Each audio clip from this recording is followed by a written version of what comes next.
Center, and this is week 4 of our Easter study. And today we're wrapping up with Matthew chapter 24, and then I'll give you a sneak peek at what's coming next for our May study, since this is the last lesson in the April study on Easter. Now, I realize that Easter was this past Sunday, and so some of you might be like, why are we still doing Easter? But the whole theme is about the book of Matthew and learning Jesus's story, and not just what we do on Easter Sunday, which is just talk about that one incident of him ascending into heaven or being resurrected from the grave. But we're talking about his whole entire life this month. We've been reading. So right now we're on chapter 24, if you've been reading along with us in the monthly printable club. But it hasn't even got to his crucifixion yet. Jesus is still speaking to people before he is arrested, and all those things that you're going to read about with filling out the rest of the month. So I wanted to space out the book of Matthew all the way through the month of April. So I hope that you've been studying. If you've gotten ahead, that's great. If you're behind, I'd encourage you to go back to the other lessons and follow along, because we've been working our way through that. So we're on chapter 24, and as you'll see in the next week, as you finish up the month of April, it's going to wrap up very quickly. If you haven't read this before, in the book of Matthew, Jesus's death, burial, resurrection, and ascension all happen really quick in the book of Matthew. So I encourage you to go back and read those and watch those videos in the series before you move on to this one. But here we are in Matthew 24, and I'm going to help walk you through the simple method. So the simple method is the method that I invented that stands for study. I can't flip pages and talk at the same time. Okay, we're in Matthew 24. Now I can think. So the simple method stands for study, illustrate, map, personalize, link, and expand. And the first step we're going to do is study, and that just means we're going to highlight as we read. And chapter 24 is, I say this every time, there's a lot to it. But really, this one is foreshadowing what the book of Revelations is about. So if Revelations confuses you, this passage is going to confuse you. And it's okay, but we're going to take it slow. There's a whole section. The first section is about the destruction of the temple and signs of the end times. And then the second section over here is the day and the hour unknown. While this all relates to each other, it's really detailed and in depth, and I don't see any need to rush through it. So let's take it just the first section today, and then I encourage you, I'll give you some tips on how to interpret and understand the next section on your own. So we're just going to look at verses 1 through 35 today, just focusing on this first section. And what I'm going to do is I'm going to take two colors, and we're gonna highlight some things that are coming that are bad news and good news. A lot of times the people will tap into our fears when it comes to end times. There's books and podcasts and conspiracy theories, and people know, they think a sign means that they've figured out kind of the puzzle. And so what I want us to do is take out the pieces of why Jesus is doing this and focus on the good in here. It's not about being optimistic versus pessimistic. There are very bad things going to happen at the end times, and we're going to talk about those. But sometimes we only focus on that and we miss, well, why is this happening? And this is actually what we pray for all the time, is that Jesus will make things new. He will make things right, that he will give justice to those that deserve punishment, that he will be merciful and forgive us, all those things. So I want us to notice not just a God that is judging his people and bringing destruction and pain and suffering, because that's part of what's going to happen, and that's really hard to talk about. But I want us, like I always say, don't take it out of context, because if this is all you know of Jesus, then you're going to get a totally different view of what this means compared to if you've read about the life of Jesus, if you've read other things in the Bible, if you understand the why behind this conversation. So Jesus doesn't start his ministry and get baptized and start with this. He did his Sermon on the Mount. He did talking about who is the greatest with the children. He did miracles. He did parables. And then he said this. He built this relationship. He built this trust with people. And then he started telling them, okay, we're going to get really dark. We're going to get really serious. And we're going to get really real because I'm about to leave and I need you to know this stuff. So that's my premise for reading this. It's a very hard passage, but it's a very good passage. You'll see that there's lots of good and hope to be found in this passage as well. Okay, so let's go ahead and start reading. I don't really have a right or wrong. You just go with what your gut feels like. What is something we can look forward to and something that is going to be hard to deal with, okay? And we might just kind of pick the big ones that stand out instead of doing every single one. So it's up to you. So here we go. Jesus left the temple and was walking away when his disciples came up to him to call his attention to its buildings. Do you see these things? He asked. Truly, I tell you, not one stone here will be left on another. Every one will be thrown down. Okay, so what has just happened, I need to give you a little background, is he's just pronounced all these woes to the teachers of the law and the Pharisees. He's called them hypocrites. He's called them a brood of vipers. So he's also just talked to the Pharisees and told them that they're hypocrites and what they're doing is wrong and they're distorting what God's mission is. And so he is fired up from that. And now he's having a conversation with the disciples. So before we start highlighting, I kind of wanted you to know like where I've dropped you in this text. Okay, so Jesus is talking to his disciples and he says, truly I tell you, not one stone here will be left on another. Everyone will be thrown down. And I am highlighting this. This is bad. And what he's doing is they had just left the temple. So he's saying the temple is going to be destroyed. And if you know anything about the Old Testament, this is not the first time the temple has been destroyed. As Jesus was sitting on the Mount of Olives, the disciples came to him privately. Tell us, they said, when will this happen and what will be the sign of your coming and the end of the age? Okay, I'm going to highlight the sign of your coming, which is a good thing. We want Jesus to come back. Jesus answered, watch out that no one deceives you, for many will come in my name claiming I am the Messiah and will deceive many. Okay, there'll be deception, so deceive many. You will hear of wars and rumors of wars, but see to it that you are not alarmed. So wars and rumors of wars. Such things must happen, but the end is still to come. Oh, why am I doing this? And I just made the rule and I broke it. So these are bad things, not good things. Such things must happen, but the end is still to come. Number 7, verse 7, nation will rise against nation, kingdom against kingdom. There'll be famines and earthquakes in various places. All these are the beginning of birth pains. Then you will be handed over to be persecuted and put to death, and you will be hated by all the nations because of me. And at that time, many will turn away from the faith and will be betrayed and hate each other. So it's all bad. The only thing good I've highlighted so far, except my mess ups, is the sign of his coming. He's coming. But I want you to sit with that for a minute when you start getting overwhelmed and thinking, does anything else really need to happen? Isn't this good enough for us? Isn't this what we desire? This is all we need in this Jesus coming back to make all things right. It's a powerful, good thing that's happening.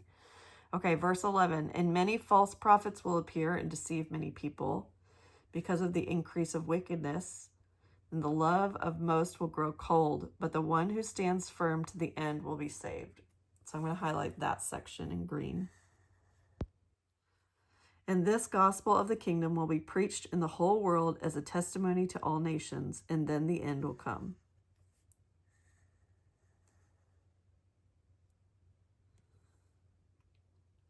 All right, verse 15. So when you see standing in the holy place the abomination that causes desolation, bear with me, spoken of through the prophet Daniel, let the reader understand, and then let those who are in Judea flee to the mountains.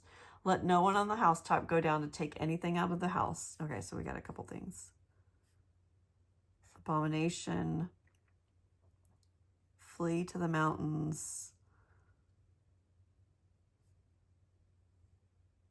Let no one in the field go back to get their cloak. How dreadful it will be in those days for pregnant women and nursing mothers. I always remember this line because I know how hard it was without hardship going on to just be a pregnant nursing mother.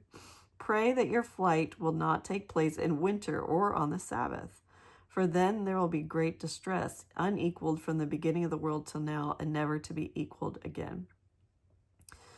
If those days had not been cut short, no one would survive, but for the sake of the elect, those days will be shortened. At that time, if anyone says to you, look, here's the Messiah, or there he is, do not believe it. For false messiahs and false prophets will appear and perform great signs and wonders to deceive, if possible, even the elect. See, I have told you ahead of time. So if anyone tells you, there he is out in the wilderness, do not go out, or here he is in the inner rooms, do not believe it.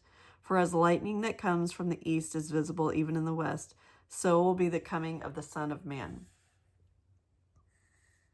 So right here, he's basically saying, there are people going to tell you, this is it, this is it, this is it, this is it.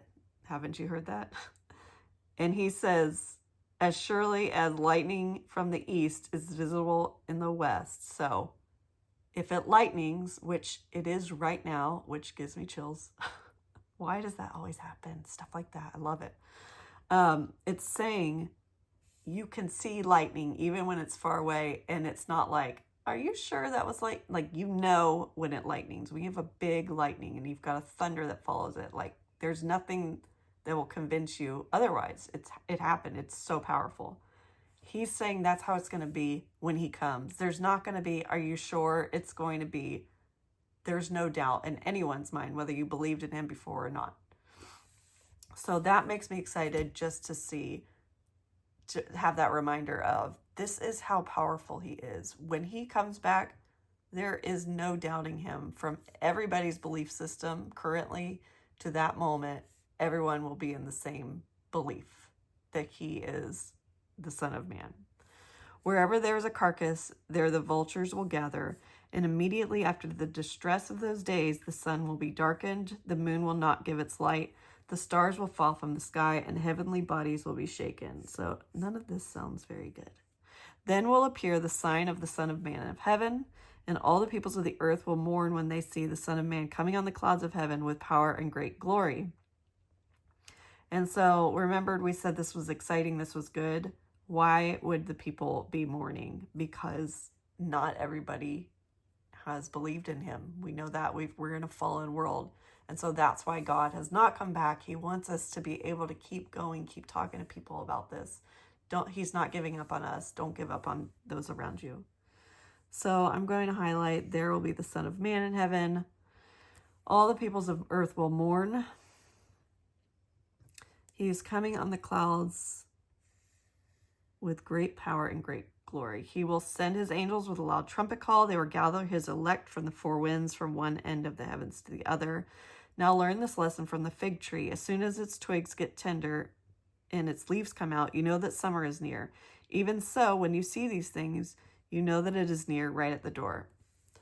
Truly, I tell you, this generation will not pass away until all these things have happened. Heaven and earth will pass away, but my words will never pass away. All right, so we've done the step, which was the hardest one, I think, was just kind of wrapping our minds around what we were reading and trying to see the good in this terrible situation. So right now, what we need to do, in whatever color you used, you're going to label a color code. And somebody asked me, like, what's your color code system? Like, what are you doing when it's pink, and what does green mean? And most note-taking systems, they'll give you like a little cheat sheet of something. But what I don't like is I'm limited to a rule that has to apply to the entire Bible. And I just don't see the Bible as restricted as that. So I don't want it to be like, and I don't get as much out of it when you do it by a theme. Like pink can only be love, or green can only be hope, or things like that. Because sometimes I want to talk about comparing different things that aren't just a theme. So for example, on this one, what I'm going to do is just pick any two colors, and then I'm going to come up with my own key for that. And then next week I might do the same colors, but it's a different key. So I have lots of examples of this in past videos. If you're trying to understand my color coding has nothing to do with the colors I use throughout my Bible. It's just for what I've outlined in that passage, because it changes weekly. And then if I do use color coding, I label it right here so that I can see, okay, that's why I did that. That's what I mean there. If that confuses you, come up with your own system.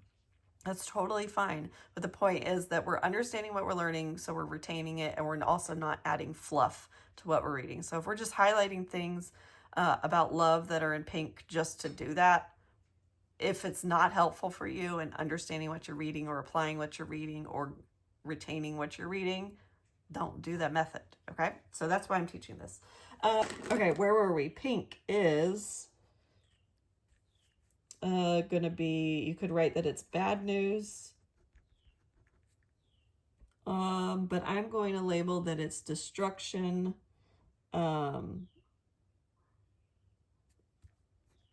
I'll put that it's bad also.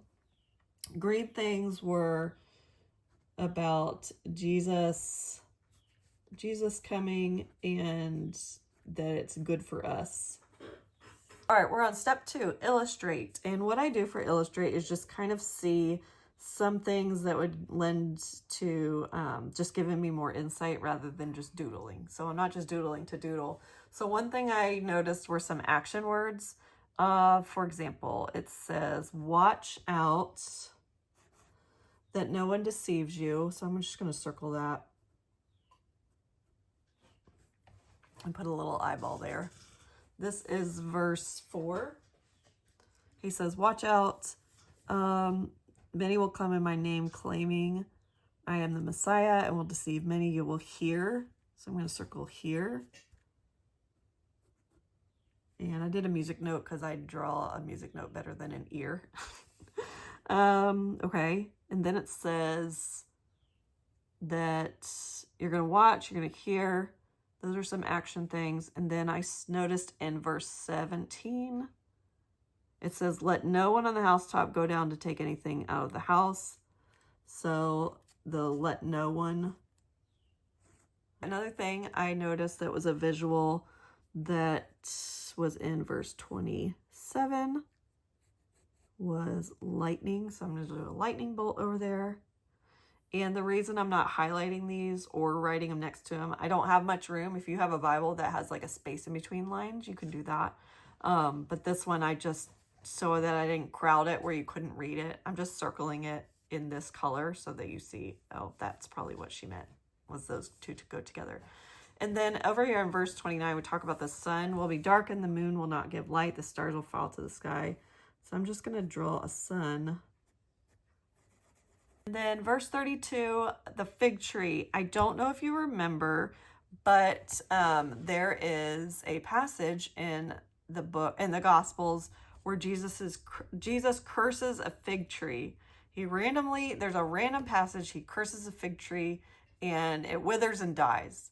You see it later and it's withered and died. And so he says, now learn this lesson from the fig tree. So this is something that I think is important to look back into and do some research. Go into that verse, look up in a concordance, look up online verses that have to do with the fig tree, and see if you can find connections to that. Because a lot of times Jesus will say one thing and then explain it later, or somebody will reference it and give their explanation of it. And so when you tie all those passages together, it's like light bulbs go off and you start to understand what was the point of that random story. So this is something I encourage you to dig into.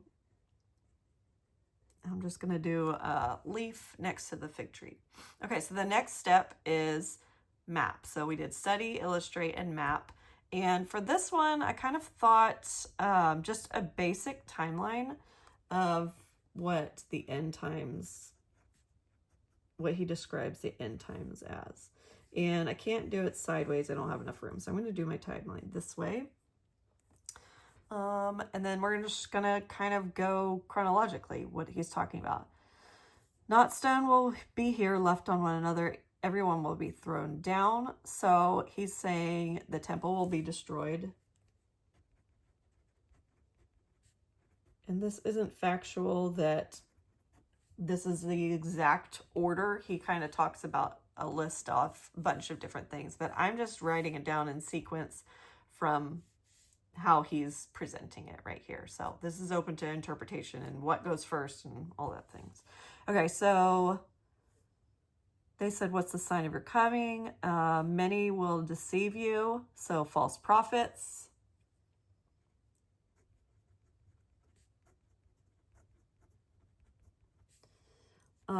Wars and rumors of wars.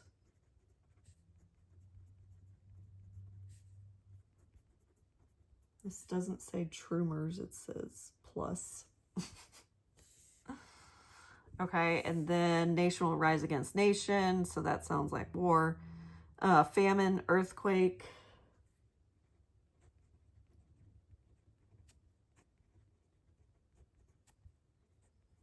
Which, can you think of a significant event in the book of Matthew where there's an earthquake? When Jesus dies. So that's interesting that when he comes back, there's going to be another earthquake. Okay, then you will be handed over to be persecuted and put to death, hated by all nations because of me. So persecution.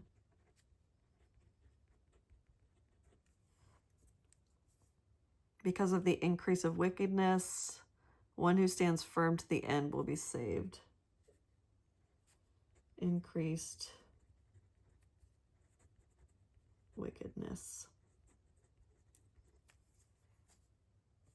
So when you see standing in the holy place the abomination that causes desolation, and right here there's a tiny footnote B, which we'll do in the next step, or a future step is look at the footnotes.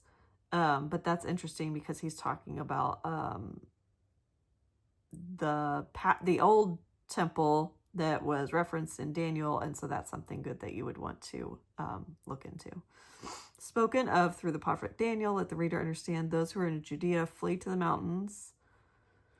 Okay, so it's going to be persecution, increased wickedness, false messiahs, false prophets. We've seen all these. And then it says, not that lightning will come, but it's saying just as sure as you can see lightning, you will see the Son of Man. Okay, so the sky will darken, the moon will not give light, the stars fall away from the sky, the heavenly bodies will be shaken, and then will appear the sign of the Son of Man. Okay, so let's do, what do you want to say? Space darkens. I guess that's not true because space is already dark, but you know what I mean. The sun and the moon. Earth is dark. We could just write darkness. Oh, I just leave it. Now I've messed it up. Just write darkness. That would be good. Okay, then the Son of Man, Jesus, appears. It will be coming on the clouds of heaven with power and great glory. He will send his angels with a loud trumpet call. They will gather his elect from the four winds, one from the east to the other. Angels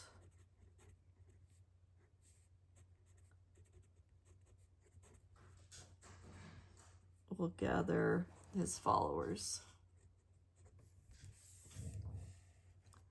Now learn this lesson from the fig tree, and then it keeps saying this is how you'll know, and nobody's going to know when that happens. And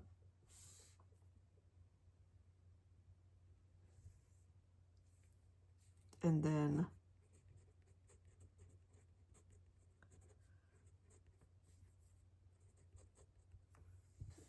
the last thing that will happen is he's going to destroy everything and make it new. Okay. Anybody stressed out right now? Okay, so the next section is personalized. So how does this passage make you feel? I'm excited about, we'll be with Jesus and all things will be made right, but nothing about this sounds comforting. Let's say that. And so I want us to go back to the why. Why is this happening? Is it good news or bad news that Jesus is coming back? When he comes back, it's going to be terribleness is going to happen, but that's because he has to set everything right. And so when we think about these things, let's not come at people with a spirit of fear, but a spirit of love and just modeling those Holy Spirit gifts that Jesus has put in our heart. He did not give us a spirit of fear, and he also didn't give us a spirit of timidity. He has empowered us with his Holy Spirit to be able to tell people about Jesus and do it in a way that isn't focused on shame and judgment. Because who was he rebuking up here? Were his followers, the Pharisees, who had been following the Old Testament law and then had totally missed the point. So Jesus is more harsh with the people who claim to follow him and are teaching other people about him in false ways. So that's something I want you to remember, is that Jesus has compassion. He has mercy. He's an advocate. He gives us his Holy Spirit. So remember all these characteristics of who Jesus is when you read these things, so that you can present an accurate picture of why someone would want to give their life to Jesus or come to Jesus. All of these things are true. All of these things need to happen, but this is only part of the story. Okay, so one thing, if you are feeling overwhelmed, you're feeling fearful about this, if you're like, oh, this sounds like a little bit of the time we're living in, I noticed some of these things, remember, regardless of whether that is this prophecy coming true or not in our day and age, that God tells us over and over and over and over, do not fear. And if you're struggling with that, I actually have my own study that I created for myself and then started selling when COVID was happening, because I needed that reminder. I needed to dig into the word and just read scripture over and over and over of do not fear, do not fear, do not fear, do not fear. And so I've got some pages, I've got a fear and anxiety workbook basically in my shop. So if you go in the workbook section, you'll see that if you're struggling with this fear, if this is something that you want to dig into more. So you can check that out over there. And then the next step is link. And this is very detailed in the book of Revelation. So that's what I could think. I mean, you can always look at the Matthew cheat sheet, but I'm not going to get into this in very great detail like I will in the book of Revelation. And I just wanted to give you a glimpse of the book of Revelation. It was my most intensive research book that I did. I did all my books either 1 or 2 page outlines, and I did Revelation in 4 pages because there was just so much. And you can see how much I packed onto each one of these pages. It was insane, the stuff I was reading and trying to organize and understand. There's so much here. Just one little section of this will blow your mind. I also felt a lot of spiritual warfare when I was creating these pages that I hadn't felt so heavily when I was doing other books. It was just the realness of the power of just Satan and the hand that he has over all the earth, and the joy of welcoming this battle that needs to happen to end his reign, and the satisfaction and joy of knowing that God has literally given us the spoiler. He gave us the outline of how this is going to end. We know whose team we want to be on. We want to take joy and hope and have peace in this and not be fearful. And so these are all different ways that you can keep going on this text. And that's my last step, which is expand. So I want you to keep going. This study does not end with this passage. We're studying Easter, which is the theme of this month, but you've got to finish reading the story, because right here, you can't end this story here. So keep reading the rest of the book of Matthew. I pray that it really encourages you. And if you've joined us every week and you're caught up and this is your reading for today, you made it through the study. keep going, finish it up. And next month's study is about to be live in the monthly printable club for the month of May. We're starting back up on our fruit of the spirit. So we did love, joy, peace, or we did love and joy. Now we're doing peace in the month of May. And those pages will be in your email and in your member portal on Tuesday. So make sure to look for that email on Tuesday when the May pages come out. And if you're like, when is this? What is this? How do I know? Where's the link? You need to get on my email list, subscribe, and that email will come out on Tuesday. So if you're on my email list, I've got you covered. You won't have to remember anything or bookmark anything. You just need to go to amycenter.com and subscribe over there to my email list, and I'll get you, all those deals will come straight to your inbox. And sometimes I have special freebies and codes and things like that if you're on my newsletter. So you definitely want to get on that. So thank you so much for joining me this month. Next week, I will walk you through the May pages. You'll get to see every single one, and I'll show you how to go through them. Then the very last thing is you're going to want to finish your cover page. So that first page that has the doodle that says April has little flowers. Every day in April that you've done your reading, you're going to want to color in one of those. So you should finish those up on the last day. If you have any questions or comments, I'll see you in the comment section, and all the links will be in the show notes. Thank you guys for joining me this month, and I'll see you in the next one.